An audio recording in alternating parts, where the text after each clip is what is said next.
The story we're taught is simple. Institutions evolve. They start small, they stumble, they learn from failure. The post office begins as a few riders on horseback. The Census Bureau starts with clerks walking door to door with paper and pencil. Systems grow organically, shaped by trial and error across generations. But in 1850, the United States Census didn't just count people. It recorded occupation, property value, literacy status, place of birth, and disability, across 23 million individuals in a nation where most roads were still dirt. The operation required 6,300 trained enumerators working simultaneously under a unified classification system, all reporting to a central office that somehow processed handwritten returns from 31 states and 4 territories within 18 months. The British Civil Service examination system appeared in 1855, not as a pilot program, but as a fully articulated meritocratic framework with standardized testing, impartial grading, and appeals procedures already embedded. The same year, the first official government statistical bureau in Britain published economic data organized into categories that wouldn't look unfamiliar in a modern spreadsheet. These weren't prototypes. They were operational architectures, arriving without the visible scaffolding of incremental development. And they appeared within the same narrow window of time, on both sides of the Atlantic, using strikingly similar organizational logic. This is a documentary exploration of institutional patterns in the mid-19th century. It examines historical structures through the lens of timing, scale, and administrative coherence.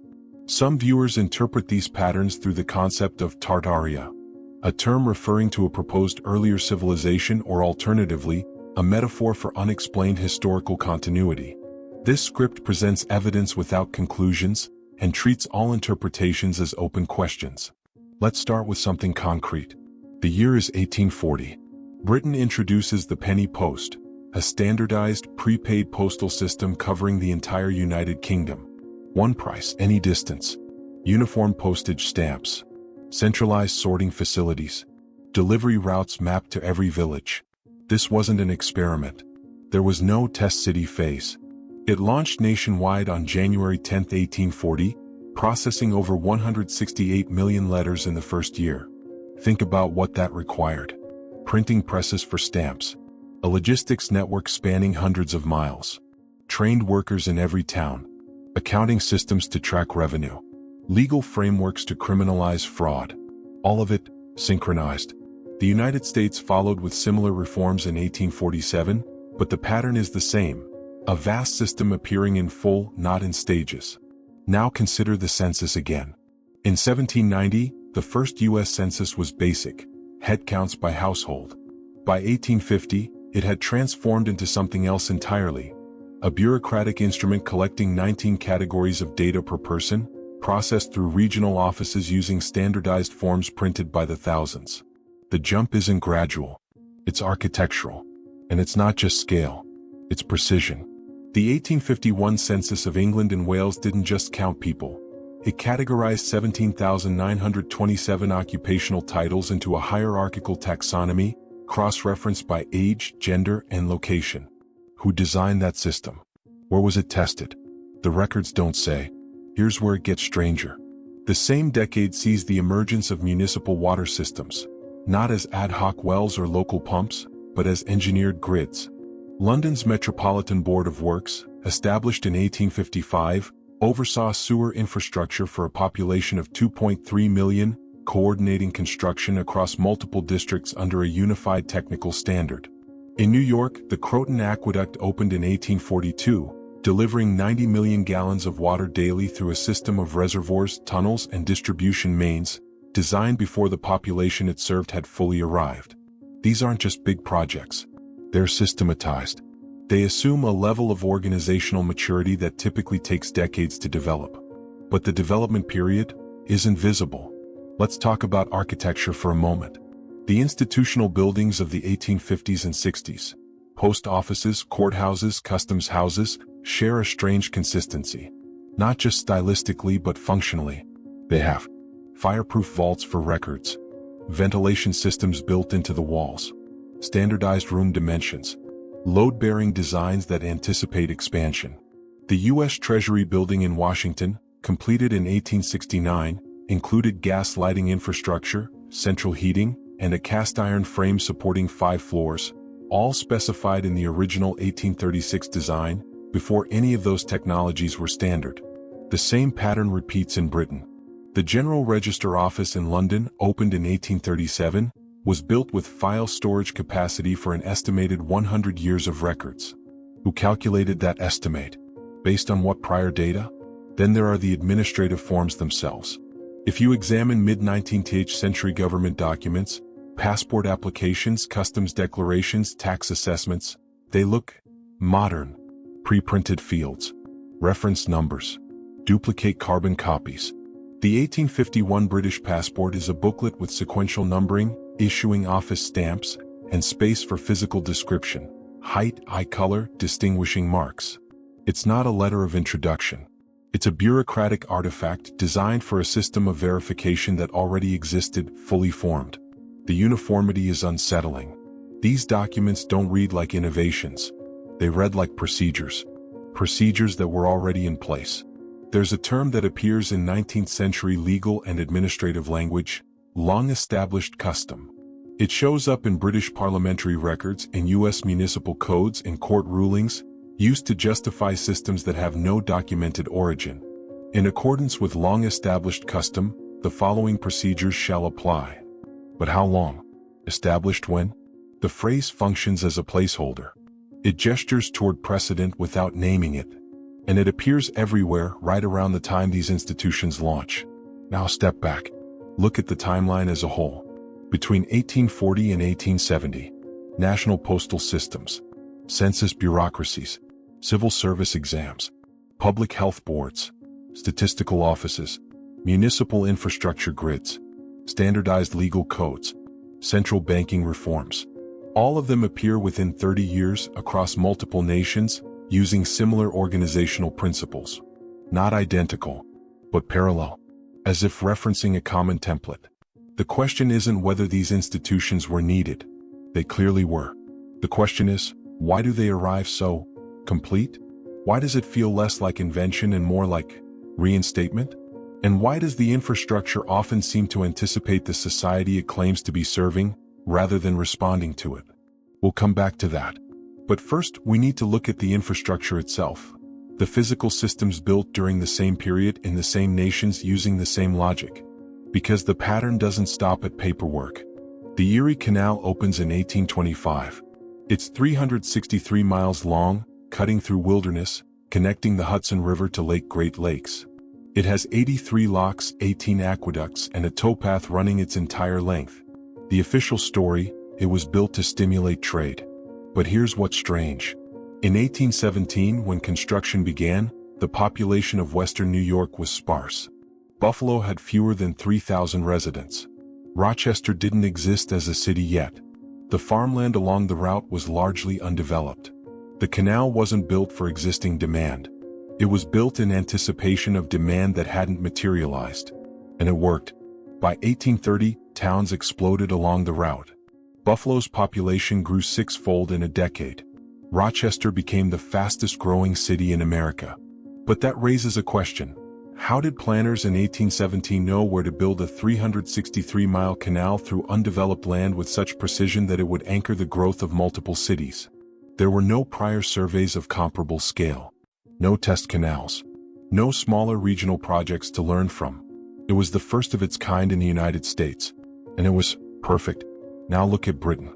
The railway mania of the 1840s saw 6,000 miles of track laid in less than a decade. But the infrastructure wasn't just rails. It was stations, signal systems, scheduling networks, and legal frameworks for land acquisition, all synchronized.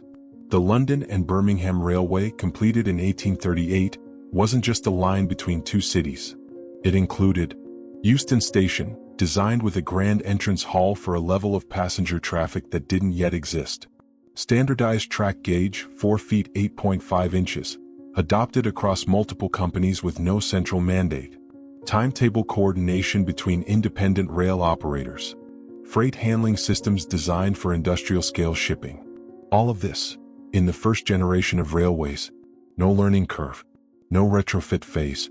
The system appeared operational. Let's talk about warehouses. In the 1850s and 60s, Both American and British port cities built massive storage facilities, brick and iron structures with 5 or 6 floors, hydraulic lifts, fireproofing and ventilation systems. The Albert Dock in Liverpool, opened in 1846, could store 100,000 tons of cargo. It was the first structure in Britain made entirely of cast iron, brick and stone, no wood to prevent fire. But Liverpool's trade volume in 1846 didn't require a facility of that size. The dock was built for a scale of commerce that wouldn't arrive for another decade. The same pattern appears in New York. The Atlantic Dock in Brooklyn, completed in 1841, had a warehouse capacity far exceeding the tonnage handled by the port at that time. These weren't expansions. They were foundations.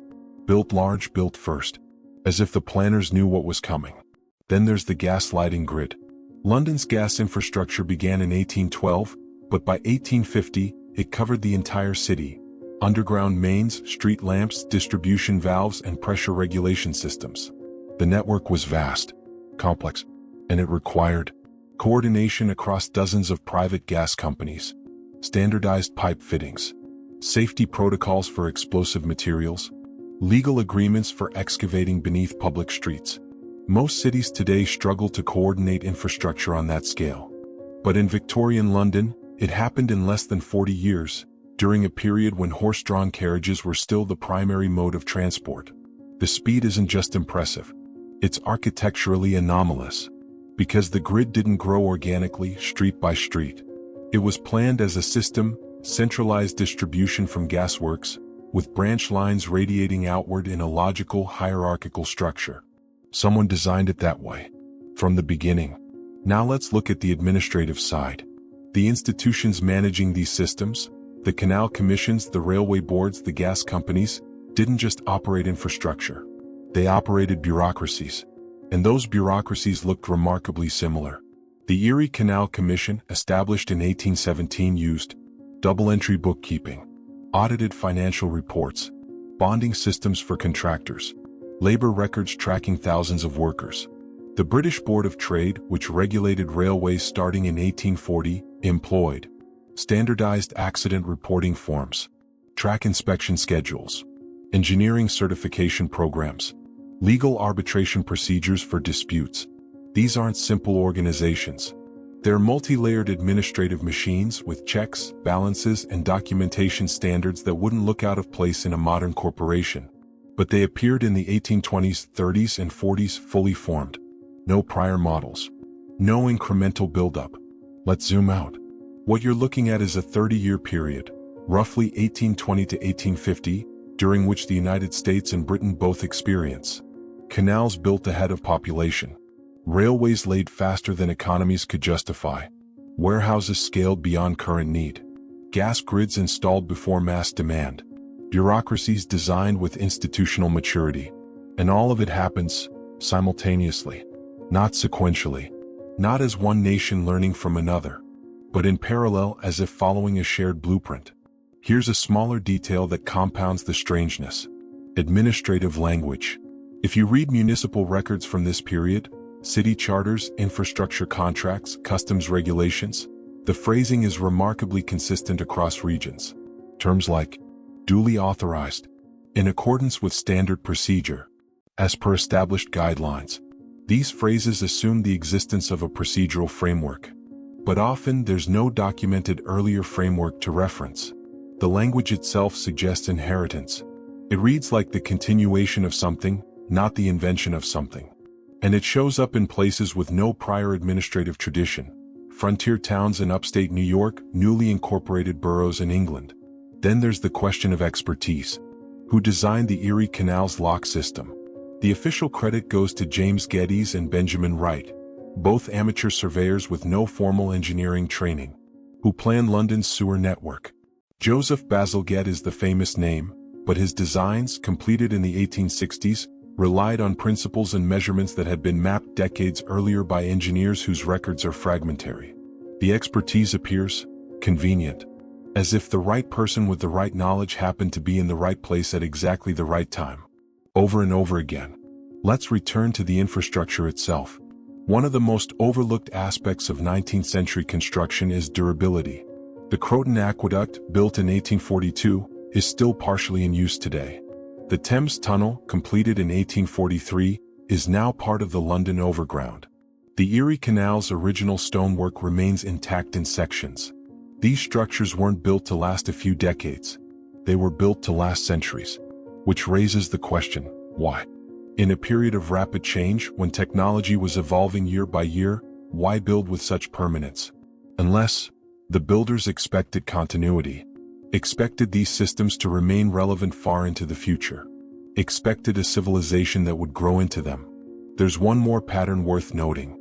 The late 1840s and early 1850s see a sudden proliferation of what we might call administrative uniformity. Britain's Railway Regulation Act of 1844 imposes safety standards across all lines. The U.S. adopts standardized weights and measures in 1838. International postal agreements begin in 1849, coordinating mail across borders. These aren't just national reforms. They're international harmonization efforts, standardizing systems across sovereign nations with different governments, different economies, different languages. And they happen fast. Within a decade, much of the Western world is operating under shared technical and administrative protocols, as if synchronizing to a common framework. A framework that, in the official record, didn't exist until it suddenly did. Whether this reflects inheritance, convergence, or coordinated planning is a matter of interpretation. But the pattern is undeniable. The infrastructure of the mid-19th century doesn't feel like it was invented. It feels like it was restored. And the institutions managing it don't feel like they were founded. They feel like they were reactivated. Which brings us to the label itself, the term that has become shorthand for all of this. The word Tartaria appears on European maps starting in the 15th century. It referred to the vast territories of Central Asia, lands controlled by Mongol and Turkic peoples. The name itself comes from Tatar, a term used by medieval Europeans to describe nomadic groups east of the Caspian Sea.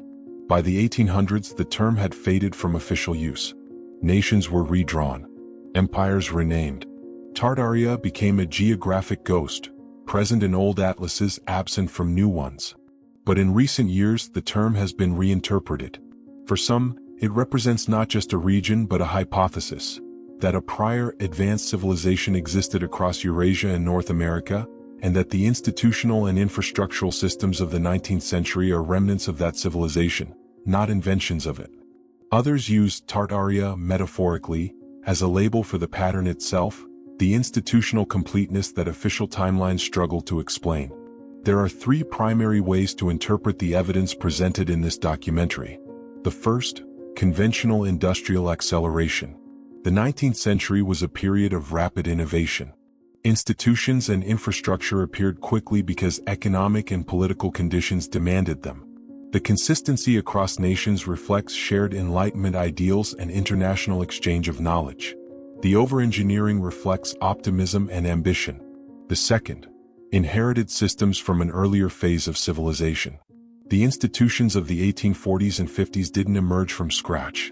They were re-established using knowledge, templates, or physical remnants from a previous organized society, one that official history has fragmented or misidentified.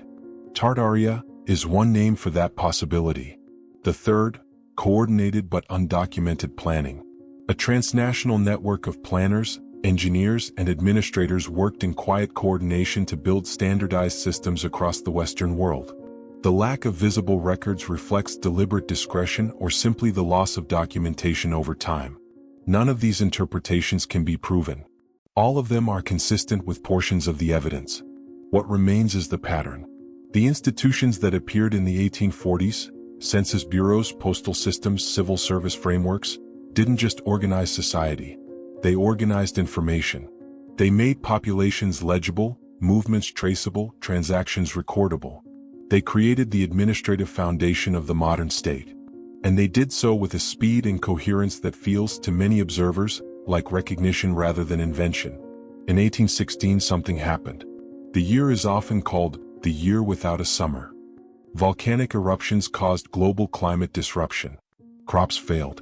Society strained. But in the decades that followed, infrastructure surged. Institutions formalized. Systems stabilized. Whether that represents recovery, reinvention, or coincidence depends on which framework you use to interpret it. Tartaria is not a conclusion. It's a lens.